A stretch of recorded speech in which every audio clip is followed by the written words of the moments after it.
Hello and welcome to Cartoonist Kayfabe. My name is Jim Rugg. I'm Ed Piskor. We're going to look at Batman versus the Incredible Hulk, oversized Treasury Edition crossover, Ed. Before we dive into this classic, I'll call it a classic, I'm not afraid. Yeah, there you go. That's what a regular comic book looks like. Puny compared to this Treasury Edition size. But before we dive into this, I want to remind everybody at home to like, follow, and subscribe. Subscribe to Cartoonist Kayfabe. It'll help mitigate the Kayfabe effect. You will be notified when a new video is posted, and that'll give you a leg up on tracking down the comic that we are looking at if it's something that you don't already have in your collection. And let these videos play through to the end. That will help the YouTube algorithm show our videos to other comics fans that may not be familiar with Cartoonist Kayfabe yet.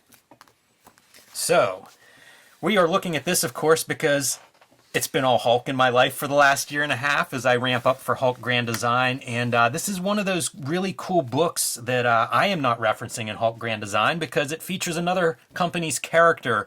But these were great. You know, this comes 1981. It follows the Superman and Spider-Man crossover that was also done in this oversized format.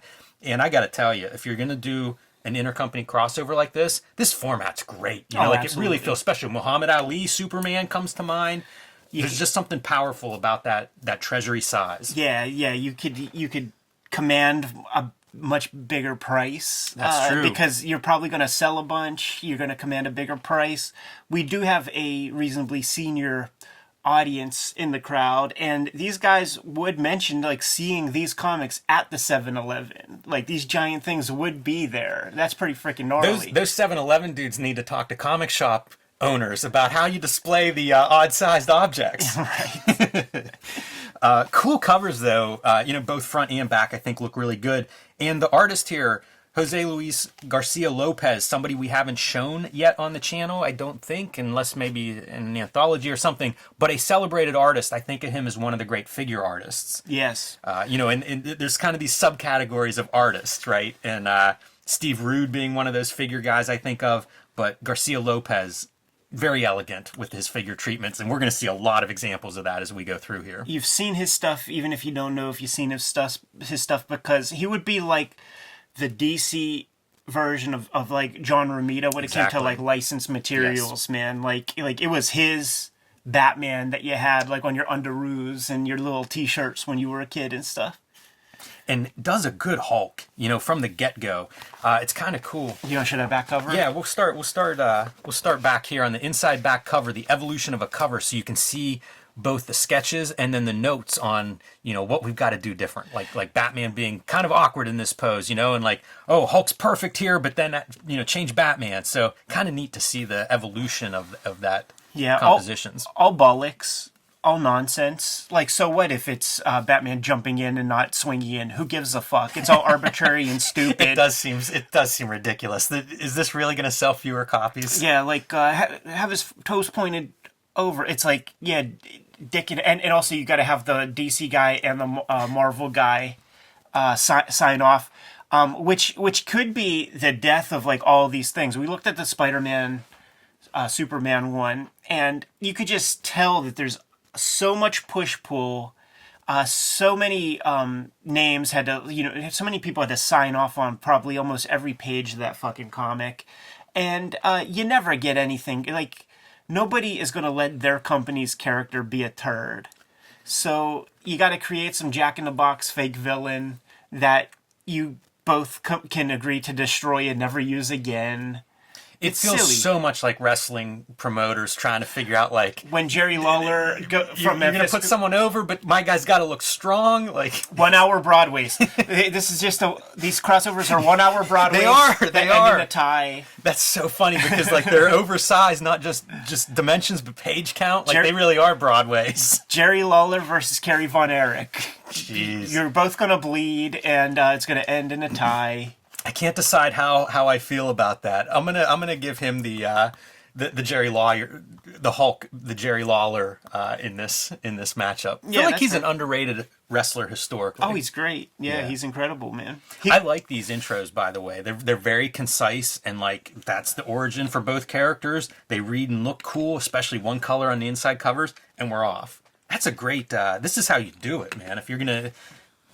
hard to imagine you're getting new fans, but maybe, like a book like this, maybe it is sold in places that comic books aren't, because it is like more of a book or a bigger thing. Listen, like growing up, man, I would buy DC comics under protest. Like I would get them if there were no interesting looking Marvel comics on the stands. Like I would pick up a DC because editorially, they read very differently. Like they and frankly they were less cool. Yeah. They felt more for grown-ups or something. Like Marvel Comics had more of like a childish. It's almost like they figured out their style, their house style, Yeah. earlier. Yeah. Before comics had evolved to where like Marvel figures out their house style, I don't know, a decade later or something, and it's like there's some new tricks in the Marvel house style. Yeah, for sure.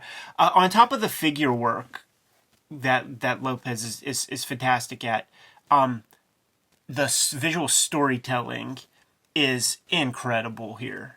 There's so much little subtle stuff that if you were tasked with making these pages yourself, you would not handle as elegantly as he was able to do, man. But he's just perfect at it, man. Like there'll be a lot to point out. Yeah, Dick Giordano is your inker, Len Wein writer. I linger on this page for a minute. Everybody can kind of like take in the credits box, but some big names in those credits. Al Milgrom and Jim Shooter working as consulting editors and stuff to put this together. So pretty cool. And I like the color hold here for our Shaper of Worlds in the background. I see how certain things work. So like it was like Ross Andrew or somebody was like the artist for the first. So Yeah. So it's the Marvel guys putting together the first one, and this is the DC cats putting together, the B-listers. Right. And this is 81. When is the Titans and X-Men? Is that like Around 82, this time. 83? It's pretty early. Like things were going well in terms of like, let's work together and sell some books. Sure, yeah. At least for a few years there. We get Gotham City, and, I'm not going to linger too much on story, because this is about Batman and Hulk fighting. Yeah, sure. But there's some dream stuff in this that's laid down there in that first spread that's important to the story overall. Joker's kind of fun. This is such a different version of Joker than what I think of Joker today.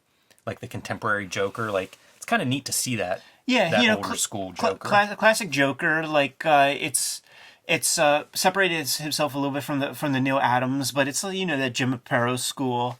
But here's the storytelling flow. Boom, sniff the rose, toss it to the dude, gets pricked clearly, sucking on his thumb.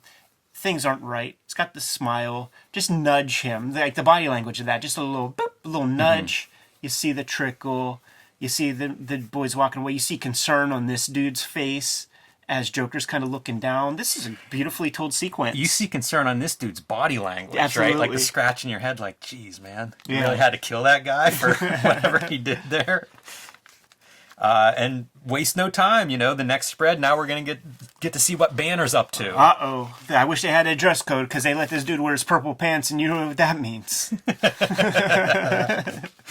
Yeah, it's always such a ridiculous gimmick of him being the under a pseudonym working in this field. Nobody recognizes him. But here's the reason why we need your comic, Jimmy, because like I have a million Hulk comics. I've read a bunch, but I don't know, like, he feels different all the time. He could be Bruce Banner one day, like he's in disguise in another issue. He never turns into Bruce Banner in another issue. Like, I need you to clear all that shit up for me. Man, I don't know if I'm going to be able to clear that up or make it more confusing, Ed. That's a tough character, Like, one of the things that I took away is just, like, you don't get to be Bruce Banner much. Like, even when you're Bruce Banner, you're not really Bruce Banner because you have no roots. You're always on the move. You wake up who knows where, so... He probably got mad at his barber, man, for that Dutch boy haircut. Everybody starts laughing, including Banner, which is our clue that something's wrong, and he realizes something's wrong. This laughing is unnatural. Yes. And he gets himself a helmet there to breathe better, gets under control just in time to see Joker and his goons arrive. And, of course, as he's tripping the alarm, they're coming down on him, which unleashes our Green Giant. Doesn't that feel a little Bazooka Joe? It feels a little, it's not as, I don't think it's as elegant as Joker kicking the guy off the docks from a couple pages ago, but that's all right. We'll make up for it. Good Hulk, man, huge Hulk, bigger. This is bigger than a comic book, It's so awesome to see that kind of giant art. And that's what you want in an oversized Treasury edition. Like, give us some big pictures. Take advantage of that. And they don't waste much time. Like, here comes Batman showing up hot on the heels of the Joker. And what does that mean? We're going to get some interaction between Batman and Hulk. Joker's like, look, man, I'm like you. I have green hair. Lopez will do this silhouette thing to great effect a lot. He'll show their human forms. Like, we may see it, we may not as we go through. But there's like the Bruce there's Wayne, a couple of good ones. Bruce Banner, and you see the Hulk Batman silhouettes. Love that Dick Giordano inking, man, where he has adventurous, bold lines that when you're dealing with the original page yourself, you'd be hesitant to put such a bold. It works so well for making Hulk pop as like a foreground element in this panel. Yeah. And Joker right away recognizes like, oh, befriend the Hulk, just a step ahead of Batman. Yeah, it's always so silly. So Batman's just going to chill there. Very passive. Yeah, exactly. Goofy. And of course, befriend the Hulk and then point him at Batman. And yes, let's get some Batman Hulk dancing. It's so wrestling match. This is what you want in that tag team, right? Like, you always have your different the dynamics, but you want those two guys to get in the ring together. How about Cartoonist Kayfabe is Ed Piskor and Jim Rugg, two working cartoonists. The best way to support Cartoonist Kayfabe is to buy the books that we make. And here's what's available from Ed Piskor. WYSIWYG, Portrait of a Serial Hacker, is about the history of computer hacking. X-Men Grand Design, the beginning of the Grand Design franchise, starts with X-Men. This is a complete retelling of the history of X-Men. The first 30 years is one epic continuous story across 3 volumes, or in one giant oversized volume if you can find that one. Seems like it's constantly out of print, but a beautiful volume if you can find it. Hip Hop Family Tree. This is a history of hip hop. As the title suggests, 4 oversized volumes, Treasury-sized editions, telling the history of hip-hop through comics.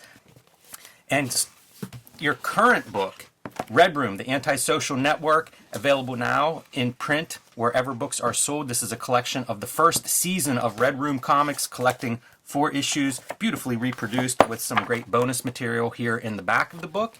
And starting in March, the next season, Red Room Trigger Warnings will be coming to comic book stores. This is the cover to look for. And due to some issues at the distribution level, this may be the rarest of Red Room comics. So look for this one in March. And here are the covers to keep your eyes peeled for. That's your main cover.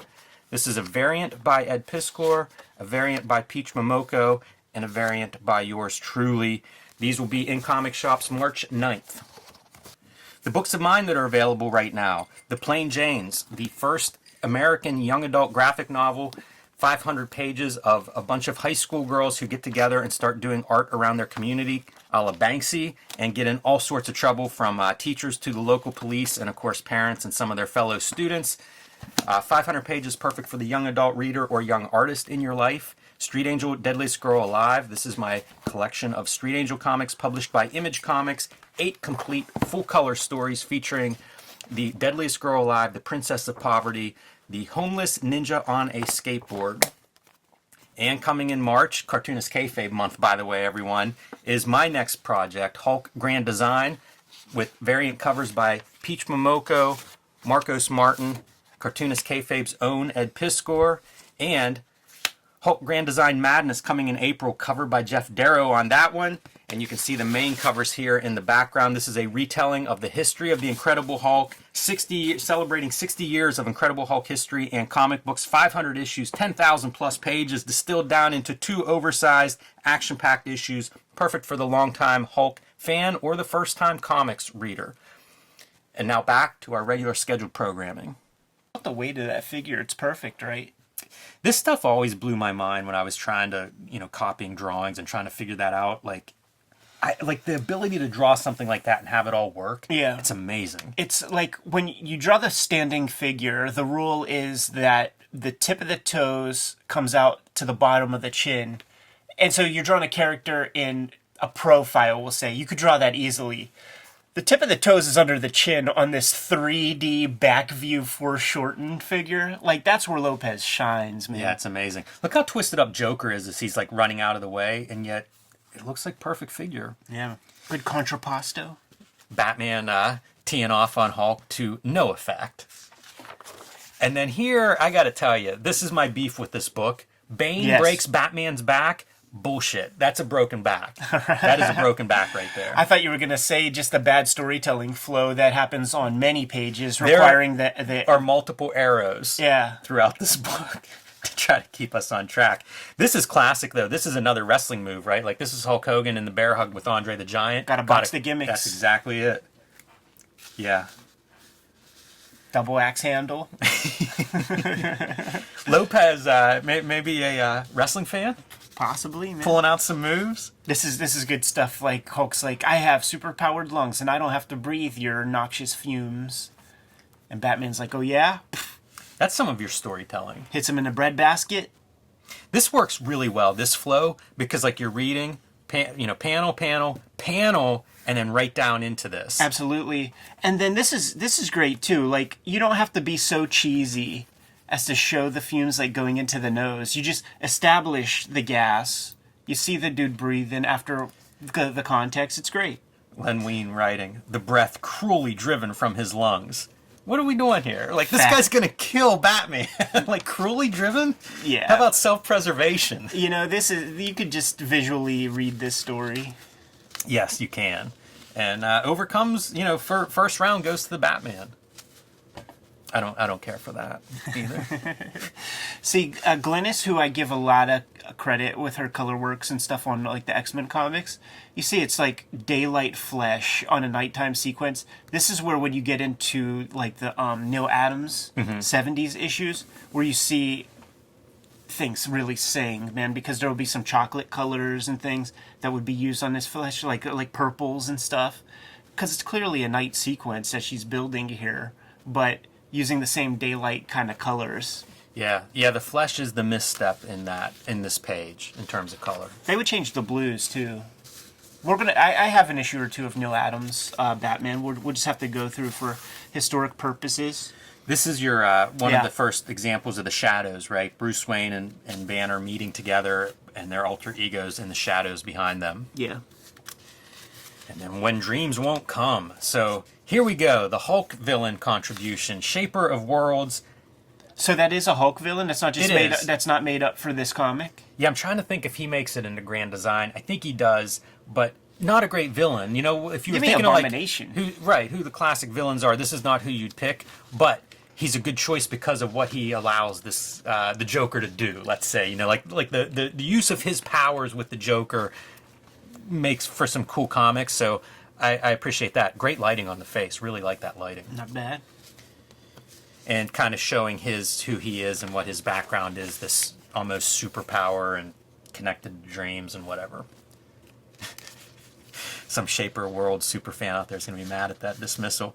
Look at that expression on Joker's face whenever things don't work the way they're supposed to. Biting that bottom lip. Oh boy. Sweating. Sweat on the brow. Hard character to draw Joker, man, because of the distorted face. Have you ever drawn Joker before? I probably have in sketchbooks and stuff, but he's kind of tough. I've never drawn a good one. Yeah, there's probably some trick. I bet there's something. Exaggerate one specific element or something and it works.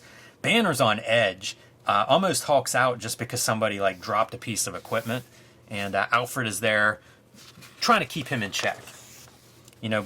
Bruce Wayne knows what the deal is, and brilliant mind, but gotta keep him under control. And Batman out there trying to find some answers. There's some Joe Kubert-isms in some of this stuff. Mostly, I guess, in the finishing, but some of the line work reminds me a little bit, this scene in particular, of Kubert. These aren't very successful criminals, man, because they have to use ropes as chairs to play their cards. Yeah. Although, again, I like this page, or at least this panel.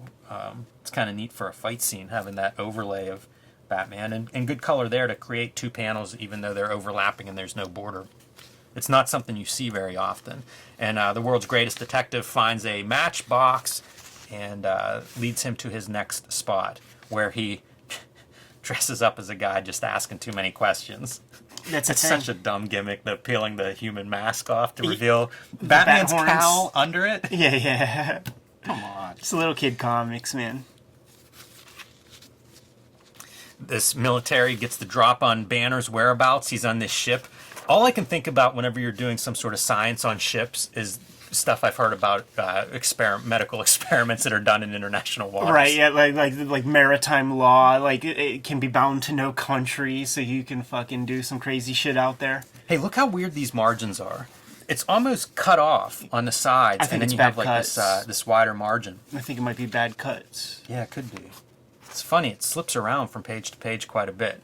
So the military dudes come to get Banner, and of course he turns into Hulk, and we're going to learn that it's not real military dudes. There's a whole thing going on here. This character's kind of generic, but part of that group that is tasked with bringing Hulk back to the Joker. These things have no effect. Whatever this gun is that's supposed to work, this taser-like gun, no effect. I like that part. Hulk looks good throughout this. It's a pretty good Hulk. This is the Hulk I like, the big midsection Hulk, the guy that kind of looks like a wrestler the way he's built, thick in the middle. And again, I don't know who this character's supposed to be. Could have been Clayface, why not? Yeah, it could have been. I don't think it is, though. Right? No, it's not. It's just like some android. Commissioner Gordon shows up. Doc Samson makes a quick appearance with, hey, if they need a little extra muscle back there in Gotham, tell them Doc Samson will be happy to lend a hand. Doc Samson's such a tool. And you got these like 4-star generals with the scrambled eggs on their hat walking around, and then you got this dude in leotards with green hair walking around, like, you know, abusing military code with long hair. Like one of the things when I last had a job, like, I prided myself on breaking 2 rules with one head by wearing baseball caps and having green hair, just because they said you can't. You know, like, that's probably Doc Samson's motivation, right? Standing up to Thunderbolt Ross. Yeah. I don't know if we see Thunderbolt Ross more than just like this one panel. That's just it, man. You get your Commissioner Gordon. You know, this is the B-lister, you know, supporting cast page. Get it in, get it out.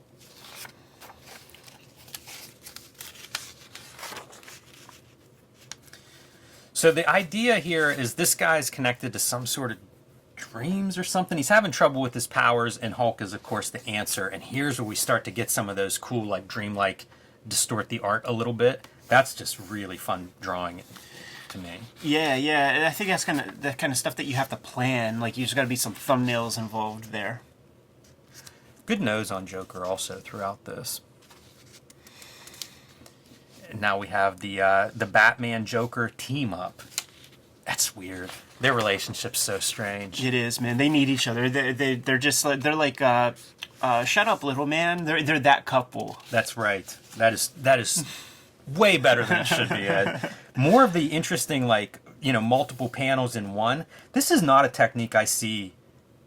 I can't even tell you where else I've seen it. Like once in a while you might see, like, you know, figures superimposed, something like that, but it's a really cool, I like it a lot for a superhero comic. I do think of it as 80s DC technique, and probably something like a montage kind of thing that like Neil Adams might have brought to the game. Right. You don't see it much in Marvel. Yeah, I feel like I may have seen like a Walt Simonson do it. Sometimes on covers you'll see that kind of a thing, where it'd be like the same figure or the same character, but you know, drawn very small. It's that great movie poster kind of trope. Yeah, the new Shaolin Cowboy cover #1 has that. Yeah, it does. So good.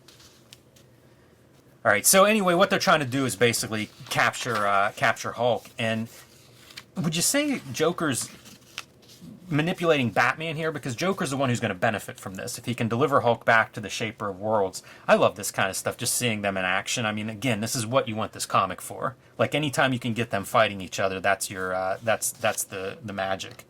Yeah. Hulk caves in a building on Batman.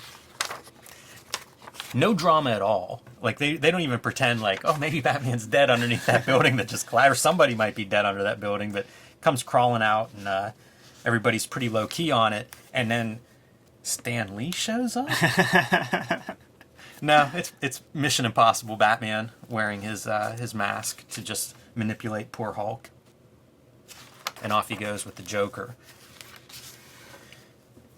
And what we end up with, ultimately, is this combination of Shaper of Worlds pulling out dream powers. And so you get to see a little bit of some of Hulk and Batman's expanded rogues gallery. You know, Abomination you mentioned is a good choice. So you get to see a few of these characters showing up, but they're not responding the way you would expect them to.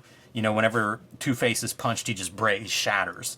And that's kind of what you see happening with these different characters because, again, we're entering like a nightmare world. I'm just looking at the Moth's pants. Striped orange-green pants. Are you fucking kidding me? I'm supposed to take you seriously? Killer Moth, dude. Call him by his real name. Is that what it is? Killer Moth? That's what he's credited as in the indicia. So dumb. That's your trademark copyright. Shaper Worlds is made whole and gives Joker the power now to manifest his dreams. And the first thing he does is puts on a ridiculous costume. King of the world.